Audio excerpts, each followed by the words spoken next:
Okay guys, welcome back to our channel. Today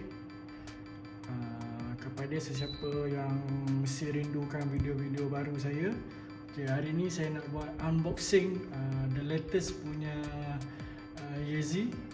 Sebentar lagi saya akan sambung.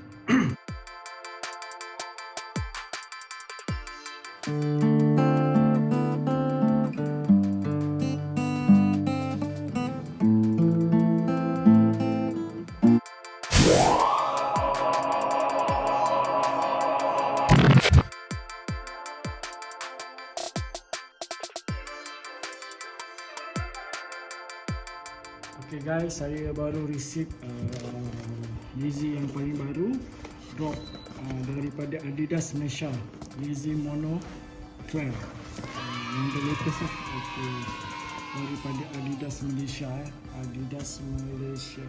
Okay, so kita unboxing sekarang.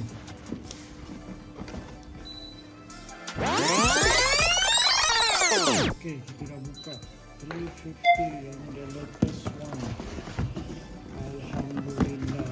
Okay, saya dapat saiz 9 UK. So, tak original ke tidak, kita boleh tahu dekat tulisan yang dulu saya ada cakap. Tulisan Adidas ni mesti saya lari dengan dia punya line. Okay, diimport oleh ni, Adidas Malaysia lah. Ini model Adidas Malaysia. Okay, drop daripada Adidas Malaysia. So model mono lah, Moncler. Kalau dalam bahasa ni dia tulis Moncler. Moncler saiz 9 UK. Okay, mari kita buka tengok dalam dia.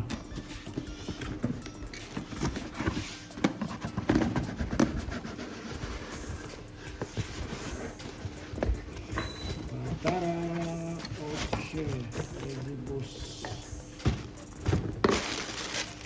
Ada saya plastik. The latest one. Okay, warna orange. Warna orange guys. The latest one, Mono Clear. Okay, boost dia. Dia punya insole dia.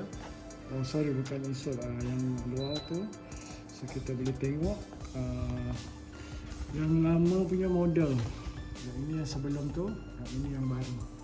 So guys boleh tengok beza Okay, kita tengok secara rapat. Okay, yang baru sama, identity dia boost sama, dia tak ada berubah lah. So kita nampak originality dia sama. So kalau kita boleh zoom, kita tengok lagi sekejap ya tuan. Okay, kita tengok secara detail by side. Original selalu dia berkilat. Satu lagi dia, kita boleh nampak lah ada 3 line. Itu yang original. Boost dia pun kalau kita tengok betul-betul dalam, dia ke dalam, dia punya chop dia dalam lah, ke dalam. Okay, untuk dalaman dia masih konsep yang sama. Dalam dia ada boost punya ni lubang. So kita boleh nampak kat situ. Kalau kita letak cahaya lampu kat bawah, dia boleh nampak lah dia punya boost punya tu. Okay, letter version ni saya rasa dia dah banyak ubah sikit-sikit, supaya sebab zaman sekarang kan banyak sangat kopi. So dekat sini pun dia ada satu ni, call apa ni, dia punya untuk tempat tali tu dia dah ada buat. So dekat dia punya insole, dalaman dia kalau kita tengok dia dah ada 3 line yang bawah tu, nampak?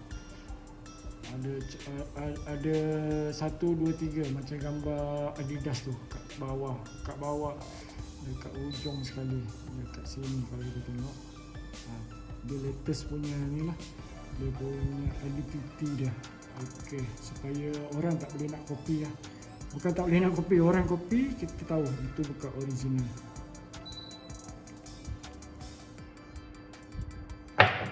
So lain dari segi tapak, kita tengok yang lama.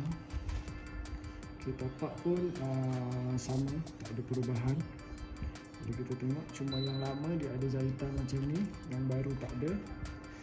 Okay, sistem ni kalau kita pegang memang dia lembut lah. Dia lembut, dia anjing. So yang ini drop paling baru daripada Adidas Malaysia. So sebenarnya saya tak nak pakai kasut ni. Kalau sesiapa yang berminat, boleh tengok pada description di bawah. Saya akan jual kasut ni. Okay.